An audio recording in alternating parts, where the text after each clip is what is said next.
Electronics students.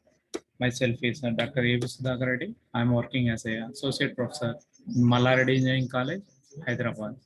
So I am dealing with the course name is HVDC and FACS. So before going to the course structure, so we have to go through the ones, what is the academic syllabus, what is the academic calendar for this academic year. So this is the final year academic calendar from MREC, that is Mallaradi Engineering College Autonomous. So this one is the total academic calendar. First commencement of classes from 2502 to 2021. So first spell of instructions from 25 to 25th February to 21st May. So this is the 8 weeks of duration. That is the first spell, and after that mid one examinations, that is 22 to 24th April. So these 3 days we are having the first term mid examinations. So next second spell of instructions came from, so started from 26th April to 19th June. So this is the first spell of and the second spell of instructions. And one more parent teacher meeting is conducted on 9th May 9th May for the parent teacher meeting. And second midterm examination is from 21st to 23rd June. Next preparation holidays, after the end semester examinations.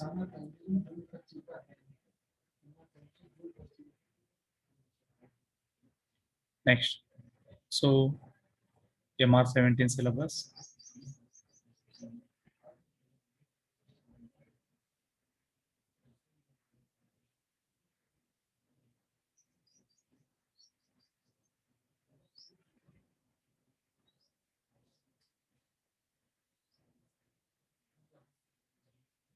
So this is the MR17 syllabus who are joined in 2017-18 admitted students.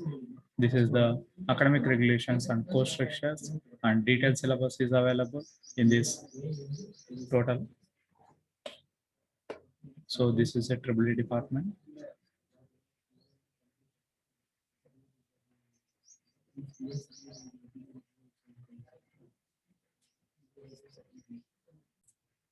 So this is the academic syllabus. This is the vision and the mission of the college, that is MREC. Next, department vision, mission of the department. These are the program educational objectives, program outcomes, which can 12 POs and 3 PSOs, program specific outcomes. So after completion of these course, you have to get these course outcomes. After completion of your BTech program, you will achieve these program outcomes and program specific outcomes. So this will be useful for the NBA and the NAC assessments while doing the COPO analysis and COPSO mapping. So in your undergraduate level, these are the courses which you can be offered by Mallaradi Engineering College. So out of this one, I'm related to this electrical and electronics engineering, that is EEE department.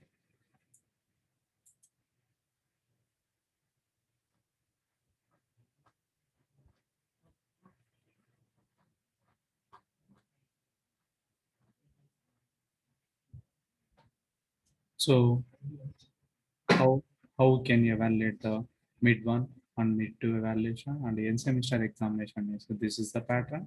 So the total marks is divided into two evaluations, and that is the internal evaluation and semester end examinations. So first one is the continuous internal evaluation. These come under two types of mid examinations. So this is consist of two mid examinations. So each mid examination is for 40 marks. So 40 marks contains this one. This is the grand total 40 marks. So how this 40 marks is divided into part A, part B, and part C. So part A contains the 20 questions, which is the total marks is 10 marks. Compulsory questions, 5 questions, 5 questions into each 2 marks, 10 marks. So choice questions, 3 out of 5. So these are the 15 marks. This is the mid term. Total marks is 35 marks. and assignment marks is 5 marks, totally 40 marks. This is the evaluation of each midterm evaluation. Next, semester end examination. This is the pattern in MREC, that is Malad Engineering College. So the distribution of marks is Part A and Part B. So Part A contains the uh, 5 questions. So each one is having 2 marks, totally 10 marks. So Part B contains the 5 questions, and each one is having the 10 marks. So total marks is 60 marks. So for practical courses, we are having the two types of evaluation. Those one is the continuous internal evaluation, and second one is the semester end examination. So in the same pattern, part A and part B is there. In part A, day-to-day activity work, that is totally 20 marks, and part B contains the choice questions. Sorry, this is for drawing. So this is the evaluation of the internal marks is 40 marks, and semester examination we have the totally 60 marks. So how we can distribute these internal evaluations out of 40 marks means 20 marks for day-to-day performance and timely submission of lab records. So 5 marks for viva voice for a daily basis. Next, 15 marks for internal lab. So best out of 2 exams, we can take the internal evaluation. So next semester in examination, so this will be conducted for 60 marks. So out of this total 60 marks, so this can be distributed as 15 marks for design, procedure, and what is the schematic diagram or model diagram for the given experiment, and 20 marks for the conduction of the experiment, 15 marks for the results which can show to the concerned faculty in charge, and 10 marks for viva voice examination. For conducting semester end examination, one day internal examination, and one external examiner will be appointed by the chief controller of examinations of the college. So the external examiner should be selected from outside of the college among the autonomous or reputed institutions from a panel of 3 examiners, which can be substituted by the concerned head of the department.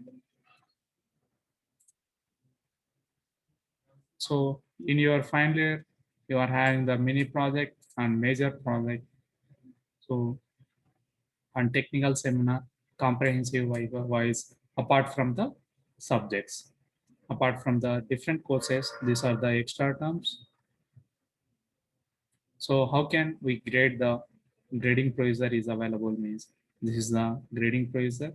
So grading points 10 out of 10 means that is outstanding. So between the percentage is 80 to 90 percentage, we can give the grade points is 9. This is excellent. A plus is the grading. Next 70 to 80 grade points is 8 and very good A. Next 60 to 70 percentage 7 grade points B plus, and 50 to 60. So this is the grade point 6. So B average. So 50 to 60 is average. 40 to 50 is just pass. Below 40 percentage, we can consider it as a fail condition.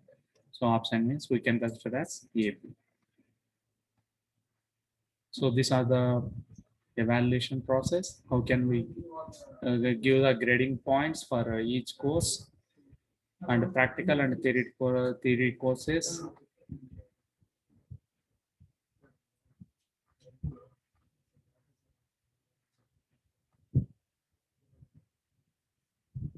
So letter entry scheme. So rules are given for a letter entry scheme who are joined in a director second year from diploma. So these are the malpractice rules which come under the disciplinary action for the improper conduction of examination, or if any student can violate any rules and regulation from the control of examinations for the examination pattern. So they will take the severe actions while coming into the disciplinary action for improper conduction of examinations. These are the rules and regulations which can be uploaded in MREC portal, mrec.ac.in.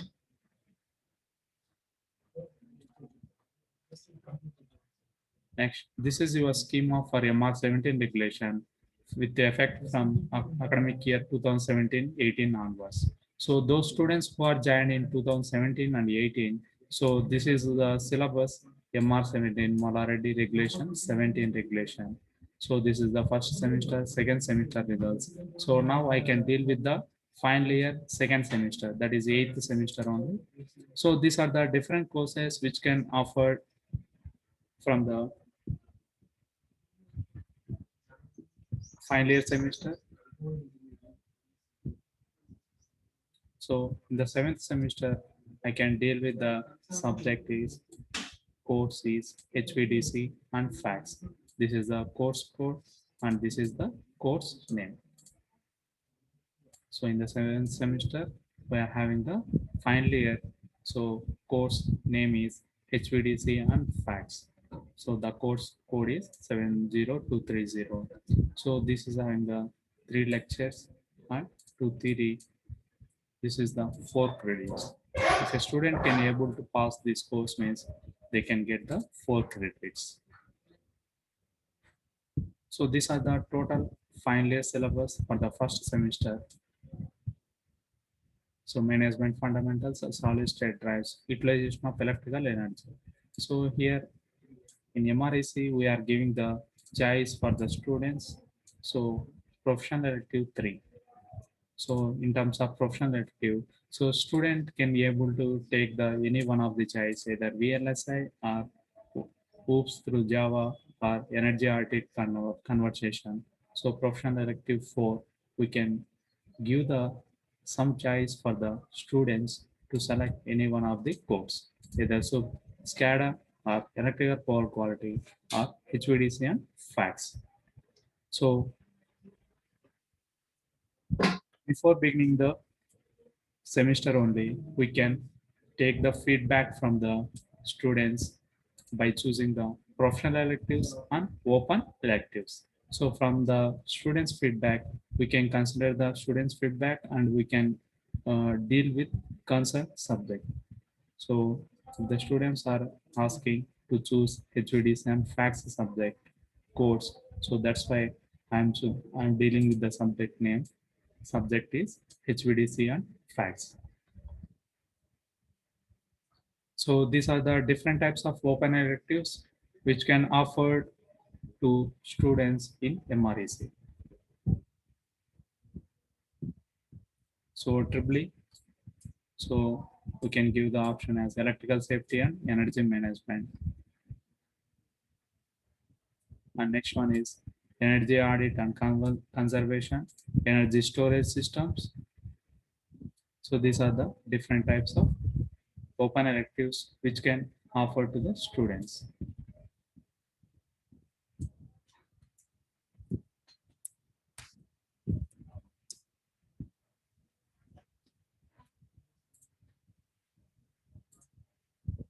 So this is your syllabus.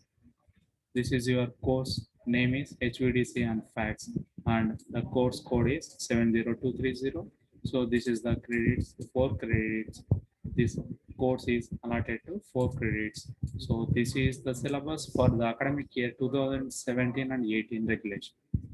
So MR17 regulation name is MR17 and academic year from 2017-18 onwards. That is who are joined in 2017-18. So for those students only, this syllabus will be applicable. So based on the recommendations from the Board of Studies, so we can consider the request and we can modify the syllabus in every year. So that's why the regulations must be different for every academic year.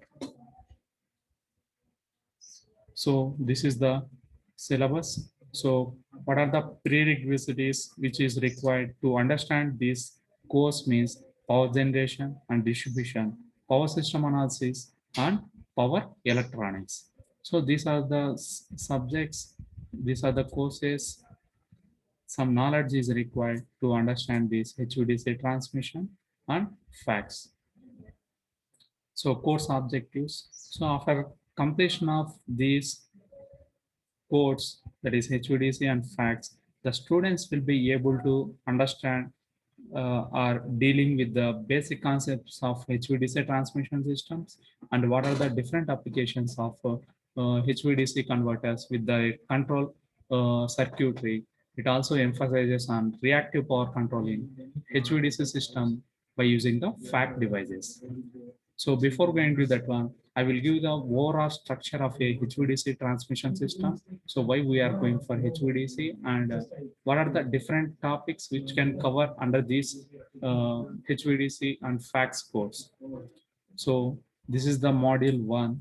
So introduction. So in this module, we can uh, we can able to understand the what is the different factors which can come under AC and DC transmission, and what is the comparison of AC and DC transmission, what is the cost analysis, what is the reliability parameters or factors which can consider in AC and DC transmission. Next, what is the applications, major applications in HVDC transmission? So what are the future plannings and modern trends in HVDC transmission? This is come under module one. So next, module two. So analysis of HVDC transmission, HVDC converters. So this is the second module. So in this second module, we can cover the, so what are the basic converter configuration, what is the choice of converter configuration, and analysis of grades circuit, that is a 6-pulse converter, and what are the characteristics of a 12-pulse converter, and different cases for 3 converters in star-star mode, and their performance. Next, converter and HVDC system control. So what is the principle of DC link control? What is the converter control characteristics? And what are the different firing angle control schemes which are available to control the converters in converter station? So those comes under the second module.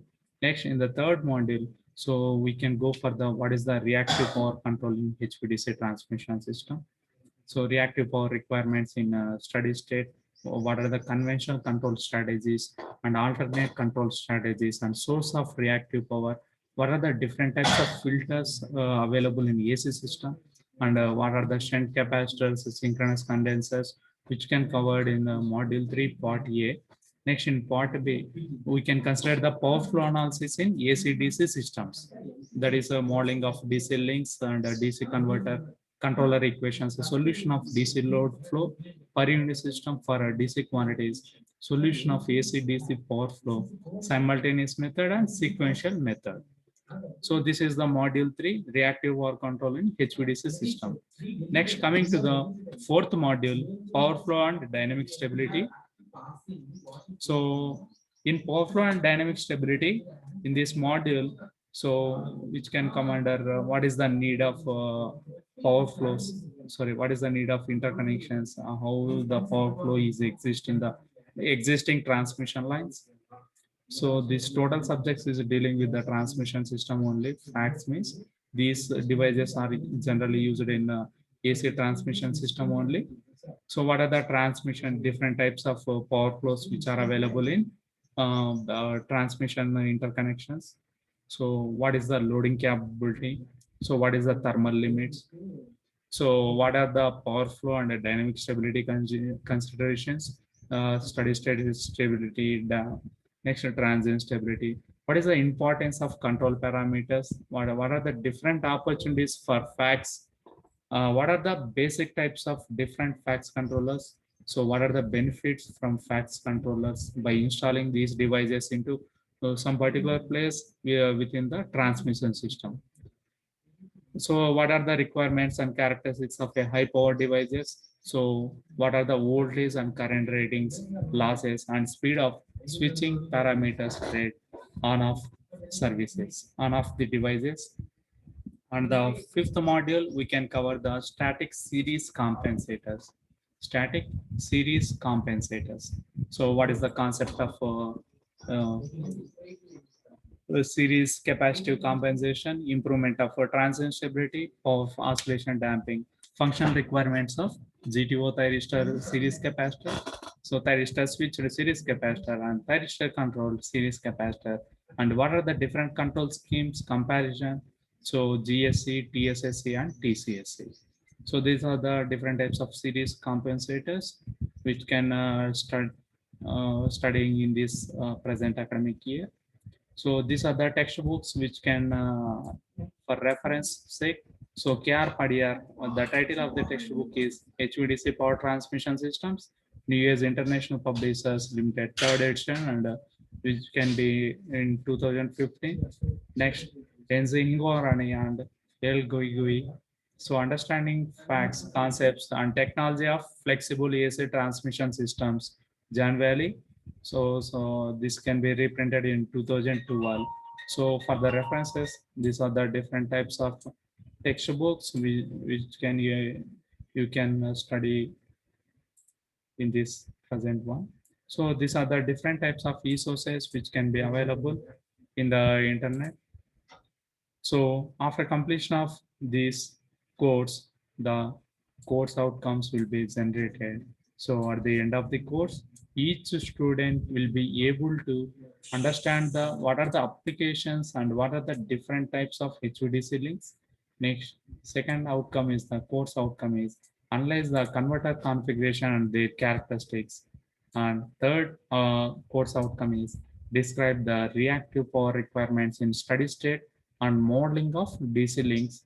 And the fourth outcome is analyze the power flow in AC system and apply FACS controllers for dynamic stability. Describe the working principle of series compensator. So these are the different course outcomes after completion of this course. So the course name itself HVDC and FACS, high voltage DC transmission, and FACS means flexible AC transmission system. So these FACS devices are generally dealing with only transmission system only. So wherever the transmission system is there, then we can install the FACS devices based on the different applications. So based on your requirement, you can install the different FACS devices, either series compensator or shunt compensator, or series shunt or shunt series. These are the based on the requirement. We can install these FACS devices in suitable locations. So whichever location is required, at that location only we can able to install these FACS devices to compensate or to avoid the uh, to avoid or to reduce the power losses. Not to avoid. This is to reduce the power losses or to improve the power quality. Power quality. So these are the syllabus. So generally each module contains the 8 to 10 lectures.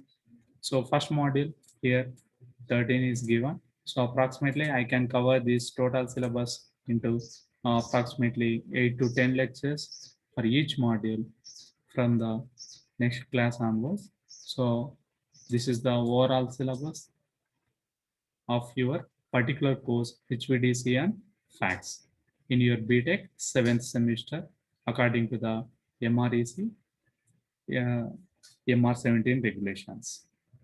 Okay, thank you students.